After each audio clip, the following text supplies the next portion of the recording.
আসসালামু আলাইকুম, আশা করি সবাই ভালো আছেন। তো আজকে আপনাদের জন্য হাজির করছি মিজানুর রহমানের অনেক গুরুত্বপূর্ণ একটি বয়ান। বয়ানটিতে একজন যুবক রুটি বিক্রেতার দোয়া কবুলের অবাক করা ঘটনা। তো ভাবতে পারছেন আজকে কত ইন্ডাস্ট্রি একটা মিজানুর রহমান আজহারি আমাদের বিশেষ বক্তা। তো ওনার এই ওয়াজটি আশা করি আপনাদের অনেক ভালো লাগবে। সেজন্য বেশি কথা না বলে আমরা তাড়াতাড়ি মিজানুর রহমান আজহারির ওয়াজে চলে যাই। ওকে গাইস, তোমরা সবাই নতুন হইলে আমার চ্যানেলকে অবশ্যই সাবস্ক্রাইব, এবং যদি ওয়াজটা ভালো লাগে তাহলে একটা লাইক।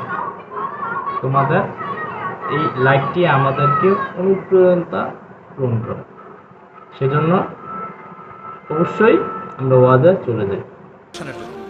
প্রচন্ড শীতের রাত, উনি মাগরিবের নামাজ এশারের নামাজ পড়ে একটা মসজিদে শুয়ে পড়লেন, আর শুয়ে শুয়ে হাদিস পড়তেছেন। কি পড়তেছেন? কথা বলেন। আর মনে মনে ভাবলেন রাতটা মসজিদে কাটায় দিই, ফজরের নামাজ পড়ে আবার বেরোবো। কিন্তু দারোয়ান এসে বলে মসজিদে থাকতে পারবেন না, ওঠেন। দারোয়ান আছে না, কথা কন। আহমদ ইবনে হাম্বল বললেন, আমি শুধু রাতটা থাকতে চাই, আমি তো ফজরেরও মুসল্লি, ফজর নামাজ পড়বো তো এই মসজিদে, আমার থাকতে দাও। দারোয়ান তো দেয় না, কেনা মসজিদে থাকার জায়গা না, যান মিয়া। উনি যে আহমদ ইবনে হাম্বল এটা চিনে নাই, থাকতে দেয়। কি করবে এখন? উনি কাঁথা গুছিয়ে হাদিসের কিতাব নিয়ে কাঁধের মধ্যে ব্যাগ নিয়ে মসজিদ থেকে বের হয়ে গেলেন। কি আর করবেন, প্রচন্ড শীত, আর কাঁপতেছেন, বুড়ো মানুষ। পথিমধ্যে দেখলেন বাজার, বাজার একজন খাব্বাস, শাবুন খাব্বাস, যুবক রুটি বিক্রেতা। সে রুটি বিক্রি করে, চুলার মধ্যে রুটি সেকে। সে যে সালাম দিল, আসসালামু আলাইকুম। যুবক বলে ওয়ালাইকুম আসসালাম। আহমদ ইবনে হাম্বল বলে, যুবক আমার যাওয়ার জায়গা নেই, সফরে বেরিয়েছি, খুব শীতে কষ্ট পাচ্ছি, রাতে যদি তোমার এই চুলা থেকে একটু আগুন পোহাই কোনো সমস্যা? যুবক বলে, না না সমস্যা না, আহলান ওয়া সাহলান, ওর সামনে আসেন আসেন, আপনি আগুন পোহাইলে আমার সমস্যা কি? সুবহানাল্লাহ পড়েন। আল্লাহ শুকরিয়া করে উনি বসলেন আর আগুন পোহাচ্ছেন। আর খেয়াল করলেন যুবক রুটি বানায় আর পরে আস্তাগফিরুল্লাহ, রুটির দলা বানায় পরে আস্তাগফিরুল্লাহ, খামির বানায় আর পরে আস্তাগফিরুল্লাহ, রুটি নিয়ে উনুনের ভিতরে চুলার ভিতরে সেকা দেয় আর পরে আস্তাগফিরুল্লাহ। দোকানদারের কাছে কেউ আসলেই সে রুটি দেয় আর পরে আস্তাগফিরুল্লাহ। ক্রেতার কাছ থেকে টাকা নিয়ে ক্যাশ বক্সে রাখে আর কি পড়ে, আবার রুটি বানানো শুরু করে আর কি পড়ে, খালি এটাই পড়তেছে। ইমাম আহমদ ইবনে হাম্বল তো অবাক, কিরে এটা আবার কেমন যুবক, খালি আস্তাগফিরুল্লাহ। উনি প্রশ্ন করলেন, যুবক ঘটনা কি? আসার পর থেকেই তোমার দেখতেছি তুমি রুটি বানাও, রুটি বিক্রি করো আর পড়ো আস্তাগফিরুল্লাহ, মালাকা ইয়া শাবাব। যুবক বলে, আস্তাগফিরুল্লাহ আমার সবচেয়ে বেশি পছন্দের আমল, আমি সব সময় আঠার মতো ইস্তেগফারের সাথে লেগে থাকি আর সব সময় পড়তে থাকি আস্তাগফিরুল্লাহ, আর এর বদৌলতে আল্লাহ আমারে মুস্তাজাবুদ দাওয়া বানিয়ে দিয়েছে। আহমদ ইবনে হাম্বল তো অবাক, আনতা মুস্তাজাবুদ দাওয়া, তুমি মুস্তাজাবুদ দাওয়া রুটিওয়ালা? আমি এত বছর হাদিস পড়াই, আমিও তো মুস্তাজাবুদ দাওয়া না, আর তুমি রুটি বেচো বাজারে, তুমি মুস্তাজাবুদ দাওয়া, তুমি দোয়া করলে সব কবুল হয়ে যায়? যুবক বলে, না আনা মুস্তাজাবুদ দাওয়া, আমি আমার জীবনে যত দোয়া করেছি কবুল করে নিয়েছে কে? সব দোয়া কবুল করে নিয়েছে আল্লাহ, একটা দোয়া ছাড়া। কয়টা? আহমদ ইবনে হাম্বলের কৌতূহল, কিউরিসিটি আরো বেড়ে গেল। কি?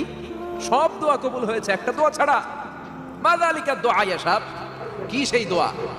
যুবক এবার বলতে শুরু করলো, আমার জীবনে যে দোয়াটা আল্লাহ কবুল করে নাই সেটা হচ্ছে আমি আল্লাহর কাছে অনেক চেয়েছি, অনেক দোয়া করেছি যে আল্লাহ, শুনেছি এই জামানার সবচেয়ে বড় মুহাদ্দিস নাম নাকি ইমাম আহমদ ইবনে হাম্বল, আল্লাহ তোমার কাছে আমার চাওয়া আমি যেন এই ইমাম আহমদ ইবনে হাম্বলের দেখে মরতে পারি, আমি যেন ইমাম আহমদ ইবনে হাম্বলের হাতে হাত রেখে মুসাফা করতে পারি আর তার কপালে একটা চুমু এঁকে দিতে পারি।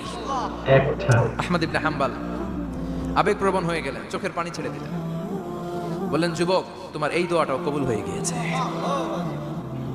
আহমদ ইবনে হাম্বলের দেখা সাক্ষাৎ পাওয়ার জন্য আহমদ ইবনে হাম্বলের বাড়িতে তোমার যাওয়ার দরকার নাই, আহমদ ইবনে হাম্বল তোমার দরবারে ছুটে এসেছে।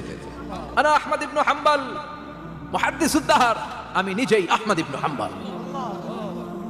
যুবক চোখের পানি ছেড়ে দেয়, আহমদ ইবনে হাম্বল চোখের পানি ছেড়ে দেয়। যুবক চিৎকার মেরে ইমাম আহমদ ইবনে হাম্বল হাতে হাত রেখে মুসাফা করে, কপালের মধ্যে চুমু খায় আর আল্লাহর শুকরিয়া করে বলে, ও ইমাম, আসলে এই দোয়াটাও আল্লাহ আজকে কবুল করে নিল। বিশ্বাস হয়? সবসময় ইস্তেগফার বললে আপনার দোয়াগুলোর এইভাবে কবুল করে নিবে কে? এই পাঁচটা জিনিস পাবেন সবসময় যদি ইস্তেগফারের সাথে লেগে থাকেন। রাজি আছেন তো? এজন্য বিশ্বনবী সব সময় নামাজে সালাম ফেরানোর পরে পড়তেন আস্তাগফিরুল্লাহ। কি পড়তেন?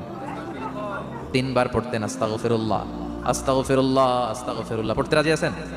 ইস্তেগফারের অনেকগুলো আলফাজ আছে, সবচেয়ে ছোট ইস্তেগফার হচ্ছে এটা, বাহ, বাহ। আস্তাগফিরুল্লাহ। নিজে আরো চলে আছে এসছে, আস্তাগফিরুল্লাহ আল্লাহ আল্লাযী লা ইলাহা ইল্লা হুয়াল হাইয়ুল কাইয়্যুম আতুবু ইলাইহি। বিষ্ণু বলেন এই ইস্তেগফারটা যদি কেউ পড়ে, আত-তাওয়াল্লি মিন ইয়াউমিজ যাহাফ, যুদ্ধের ময়দান থেকে পালিয়ে আসা কবিরা গুনাহ। কি গুনাহ? কাফেরদের সাথে যুদ্ধ, আমি তাগড়া যুবক, তলোয়ার নিয়ে নেমেছি, আমার দেহের এক ফোঁটা রক্ত থাকা পর্যন্ত আমি যুদ্ধ চালিয়ে যাব, আমি ফিরে আসতে পারবো না, আইনটা কার? ফিরে আসলে কবিরা গুনাহ। বিশ্বনবী বলেন যুদ্ধের ময়দান থেকে ফিরে এসেছে এরকম কবিরা গুনাহ অবলম্বনকারীও যদি আস্তাগফিরুল্লাহ আল্লাযী লা ইলাহা ইল্লা হুয়াল হাইয়ুল কাইয়্যুম আতুবু ইলাইহি পড়ে, ওই কবিরা গুনাহকারীকেও ক্ষমা করে দিবে কে? করতে রাজি আছেন তো? আবার সাইয়েদনা আবু বকর বললেন, ইয়া রাসূলুল্লাহ আল্লিমনি দুআআন আদউ বিহি ফি সালাতি, এমন দোয়া আপনি আমারে শিক্ষা দেন যে এই দোয়াটা আমি নামাজে পড়তে পারি। ইনশাআল্লাহ। পড়ো আল্লাহুম্মা ইন্নী যালামতু নাফসি যুলমান কাসীরান ওয়া লা ইয়াগফিরুয যুনুবা ইল্লা আনতা ফাগফিরলি মাগফিরাতাম মিন ইনদিক ইন্নাকা আনতাল গফুরুর রহিম। সুবহানাল্লাহ পড়েন। এটাও ইস্তেগফার। আমরা এটা বলি দোয়া মাসুরা, সালাম ফেরানোর আগে পড়ি না? যেখানেই ক্ষমা চাওয়ার কথা আছে ওইটারে কি বলে? ইস্তেগফার। আল্লাহুম্মা ইন্নী যালামতু নাফসি, আল্লাহ জুলুম করেছি, যুলমান কাসীরা, অনেক জুলুম, ওয়ালা ইয়াগফিরুয যুনুবা ইল্লা আনতা, তুমি ছাড়া এই গুনাহ ক্ষমা করার তো কেউ নাই, ফাগফিরলি মাগফিরাতাম মিন ইনদিক, তোমার দয়ায় আমারে ক্ষমা করে দাও।